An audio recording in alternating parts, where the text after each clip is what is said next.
देख रहे हैं इंडिया टीवी। आपके साथ मैं हूं प्राची पाराशर। नरेंद्र मोदी ने सबसे बड़ा चमत्कार कैसे किया? नरेंद्र मोदी ने क्यों कहा मैं क्षमा प्रार्थी हूं? प्रधानमंत्री ने क्यों कहा कि महाकुंभ के 45 दिन युग परिवर्तन की आहट है? मोदी ने क्यों कहा कि इसकी कोई तुलना नहीं है, इससे बेहतर कोई उदाहरण नहीं है? ना कोई निमंत्रण, ना कोई सूचना, फिर भी लोग कैसे आ गए? दुनिया हैरान रह गई। नरेंद्र मोदी ने इस बात का जिक्र क्यों किया? नरेंद्र मोदी कौन सी तस्वीर कभी नहीं भूल पाएंगे? मोदी किन चेहरों को कभी नहीं भूल पाएंगे? ऐसा पहले कभी नहीं हुआ, यह कहकर मोदी ने क्या इशारा दिया?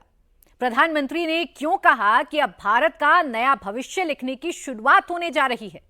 मोदी ने आज किस महायज्ञ का जिक्र किया, किस शक्ति का एग्जाम्पल दिया, और मोदी ने क्यों कहा कि आज उनका कॉन्फिडेंस कई गुना बढ़ गया है?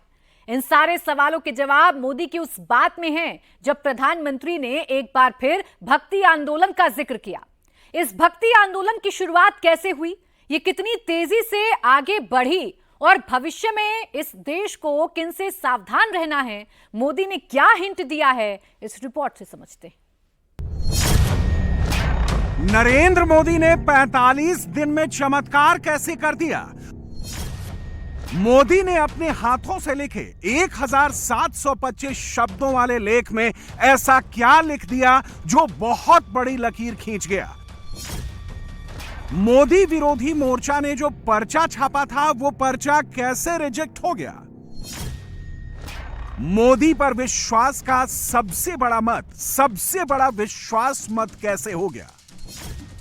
और सबसे बड़ी बात, नरेंद्र मोदी ने 66 करोड़ से ज्यादा हिंदुओं की एकजुटता को एकता का महाकुंभ क्यों कहा? इसे युग परिवर्तन की आहट क्यों कहा? मोदी ने यह क्यों कहा कि 45 दिनों तक चलने वाला महाकुंभ मैनेजमेंट के लेवल पर, प्लानिंग के लेवल पर, पॉलिसी के लेवल पर पूरी दुनिया के लिए रिसर्च का विषय बन गया है? मोदी ने यह कहकर क्या हिंट दिया कि 45 दिनों में कुछ ऐसा हुआ है जो आने वाली कई शताब्दियों की नींव रख गया है?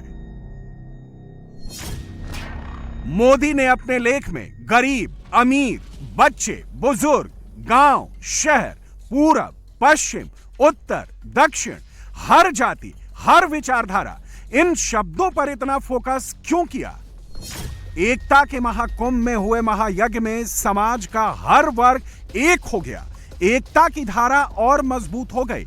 नरेंद्र मोदी ने यह कहकर भविष्य के लिए कौन सा बहुत बड़ा संकेत दे दिया? 45 दिनों का यह महायज्ञ मुमकिन हो पाया तो उसे मुमकिन करने वाले नरेंद्र मोदी ही हैं। 66 करोड़ से ज्यादा लोगों ने मोदी विरोधियों की बातों को अनसुना करके मोदी को ही सुना, मोदी के भरोसे को ही चुना। एक भव्य और दिव्य कुंभ को आदरणीय प्रधानमंत्री जी की मंशा के अनुरूप टीम भावना से जब कोई कार्य होता है तो उसके परिणाम ऐसे ही होते हैं। मैं धन्यवाद देना चाहूंगा माननीय प्रधानमंत्री श्री नरेंद्र मोदी जी को। मैं आदरणीय प्रधानमंत्री जी को भी धन्यवाद दूंगा। उनके मार्गदर्शन में ये बड़ा महाकुंभ जो है, ये अद्भुत महाकुंभ सफल रहा। ये बात सच है कि अगर देश में मोदी ना होते तो इतना भव्य, इतना दिव्य महाकुंभ ना होता। अगर उत्तर प्रदेश में योगी ना होते तो इतना विशाल, इतना व्यापक आयोजन ना होता। महाकुंभ में टेंट लगाने से लेकर साफ सफाई तक, पुलिस वालों की ट्रेनिंग से लेकर नाविकों तक, और रेल मार्ग से देश के कोने कोने से श्रद्धालुओं को प्रयागराज पहुंचाने तक हर छोटी बड़ी बात का ख्याल रखा गया। दिल्ली से मोदी ने मॉनिटरिंग की तो यूपी से योगी ने कंट्रोल रूम में मोर्चा संभाल रखा था। सोचिए, 45 दिन के लिए एक शहर में गंगा किनारे 10 लाख से ज्यादा श्रद्धालुओं की क्षमता वाले 1 लाख से ज्यादा टेंट लगा दिए गए। टेंट सिटी बसाने के लिए 3000 मजदूरों ने दिन रात 3-3 शिफ्ट में काम किया।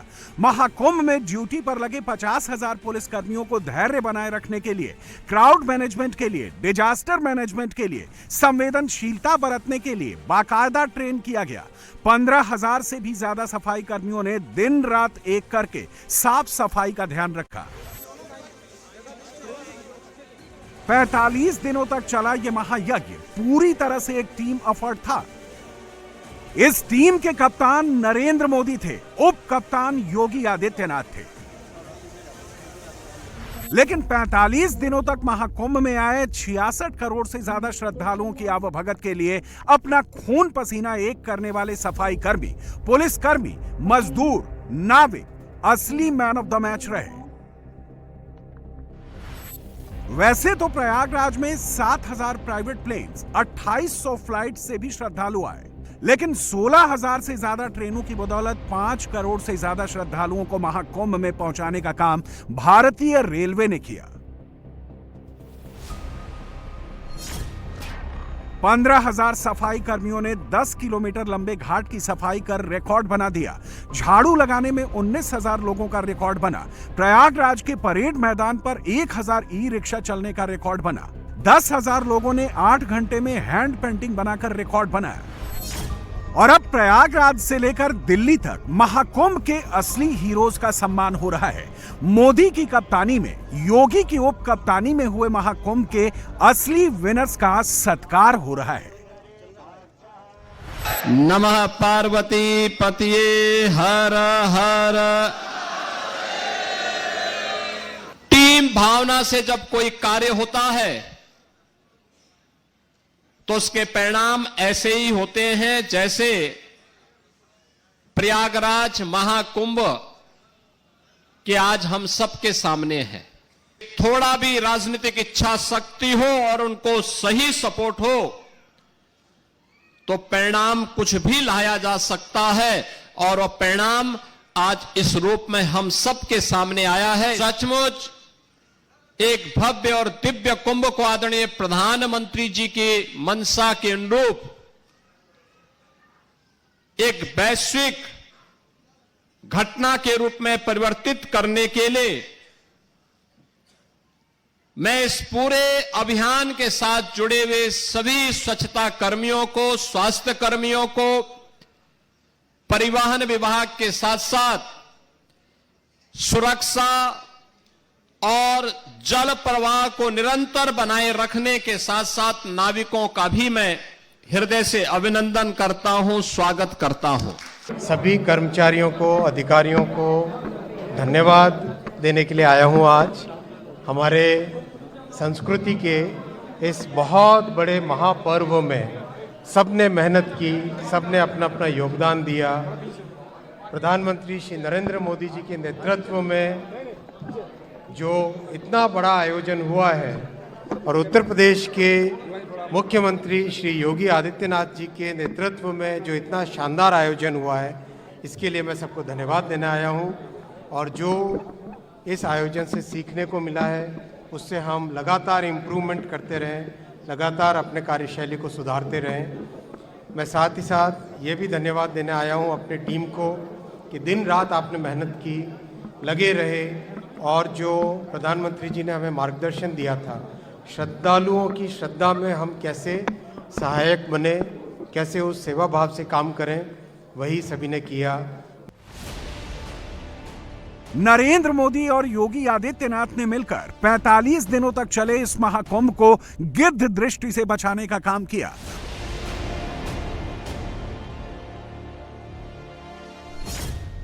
वो गिद्ध दृष्टि किसकी थी? वो गिद्ध दृष्टि उनकी थी जिन्होंने पहले दिन से ही महायज्ञ को बदनाम करने वाले प्लान पर काम किया। निशाने पर मोदी थे, योगी थे, उस इकोसिस्टम ने जरिया महाकुंभ को बनाया। मोदी विरोधी मोर्चा पहले दिन से ही ऐसे ऐसे पर्चे घुमा रहा था कि श्रद्धालु संगम में डुबकी लगाने ही ना जाएं।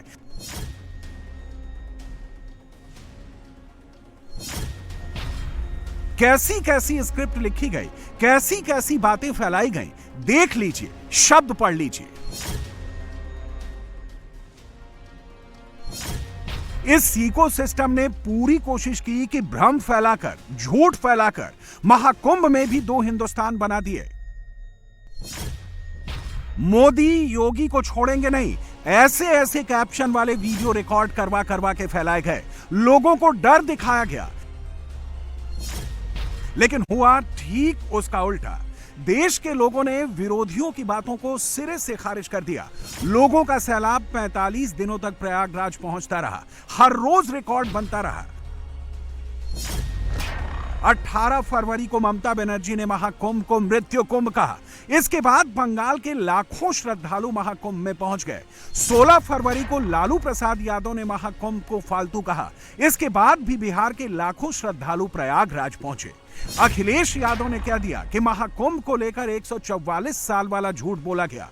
लोगों ने अखिलेश की बात नहीं सुनी। यूपी के अलग अलग इलाकों से लोग लाखों की संख्या में महाकुंभ पहुंचे। यानी नरेंद्र मोदी के जिस विरोधी ने जो पर्चा छापा था, पब्लिक ने वो सारे पर्चे पूरी तरह से रिजेक्ट कर दिए।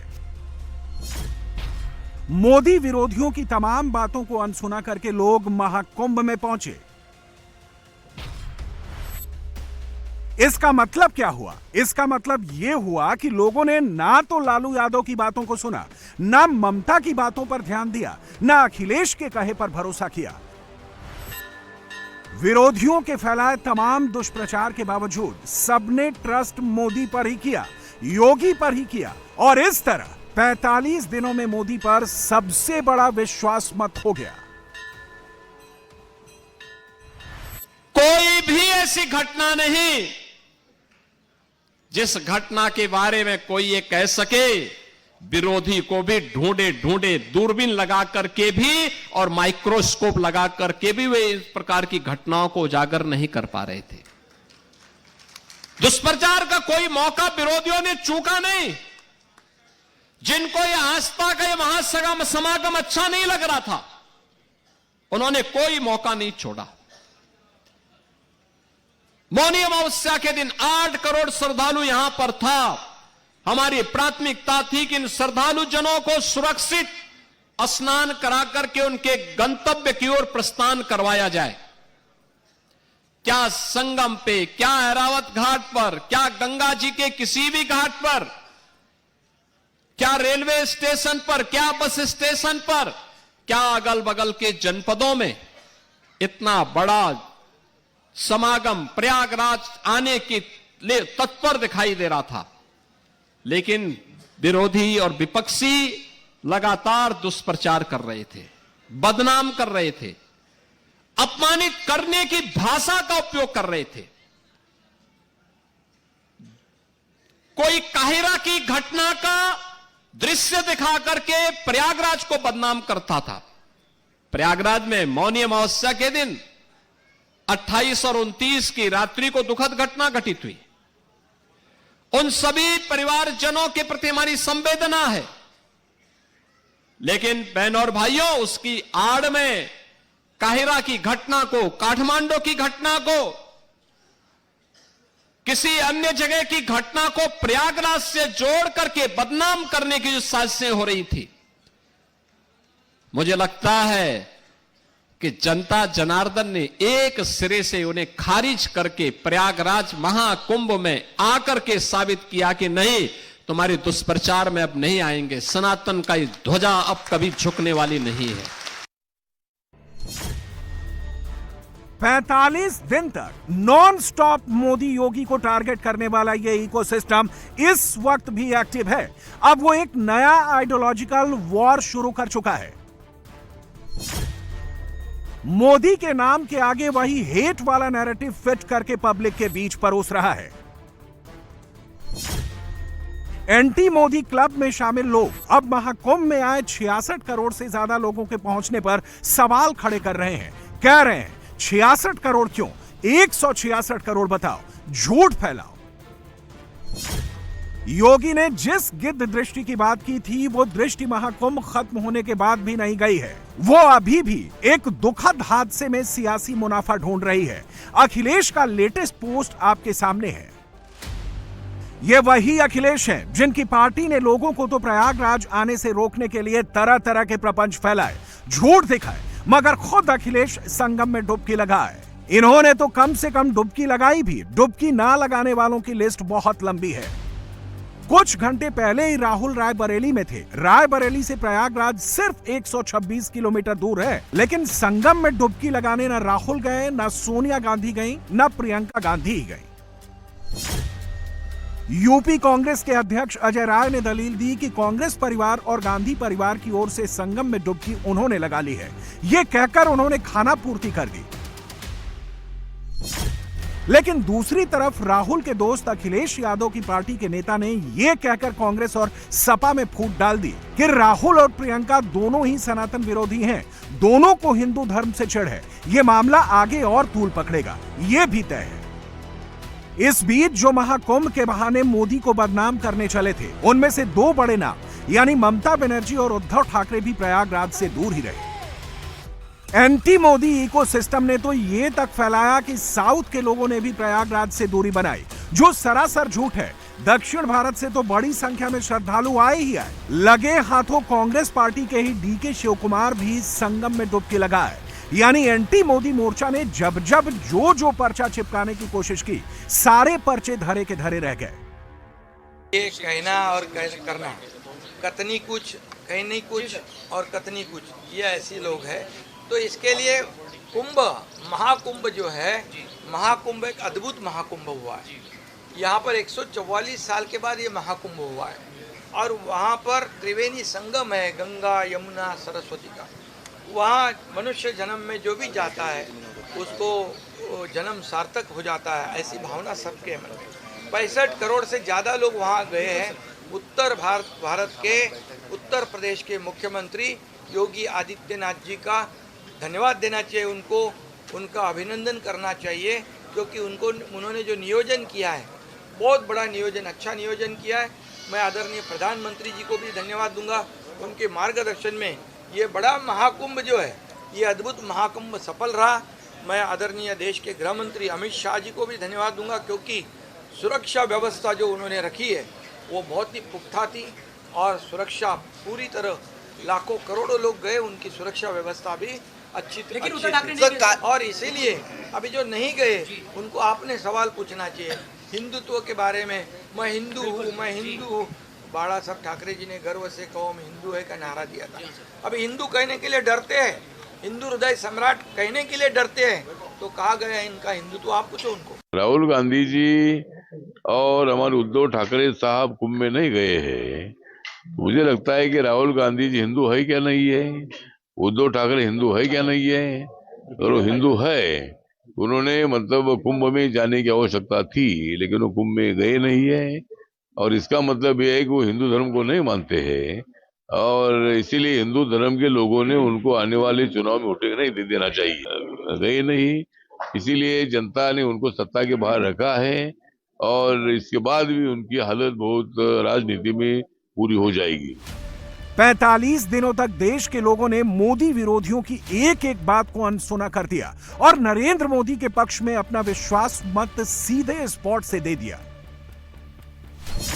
एक लेटेस्ट सर्वे में पता चला है कि 64% लोगों ने रिलीजियस और स्पिरिचुअल एक्सपीरियंस के लिए संगम में डुबकी लगाई। कल्चरल एक्सपीरियंस के लिए 53%, साधुओं और गुरुओं से मिलने के लिए 50%, बड़ी संख्या में लोगों की सोशल गैदरिंग का हिस्सा बनने के लिए 41% लोग प्रयागराज पहुंचे।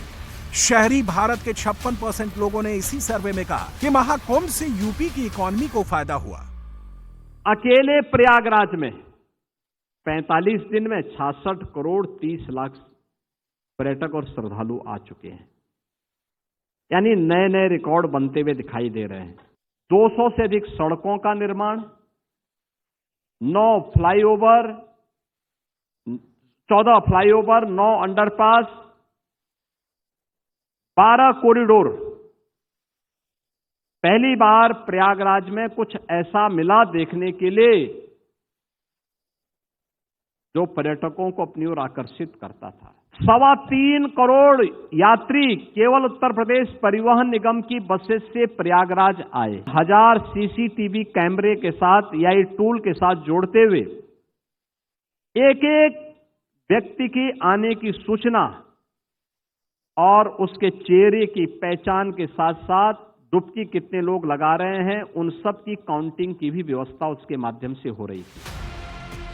यानी नरेंद्र मोदी की लीडरशिप में 45 दिनों का चमत्कार हुआ है, यह पूरे देश को दिख रहा है। मगर विडंबना देखिए, महाकुंभ खत्म होने के बाद भी विपक्ष मोदी और योगी पर हमलावर है, जबकि एक सफल आयोजन के बाद नरेंद्र मोदी ना सिर्फ हम्बल है, बल्कि कोई बड़बोलापन भी नहीं है।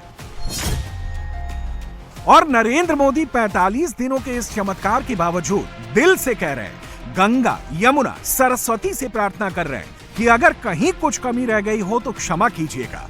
मोदी जनता से, श्रद्धालुओं से विनम्र भाव से अपील कर रहे हैं कि अगर उनसे कुछ कमी रह गई हो तो वो जनता जनार्दन के भी क्षमा प्रार्थी हैं। मोदी और विरोधी में यही फर्क है।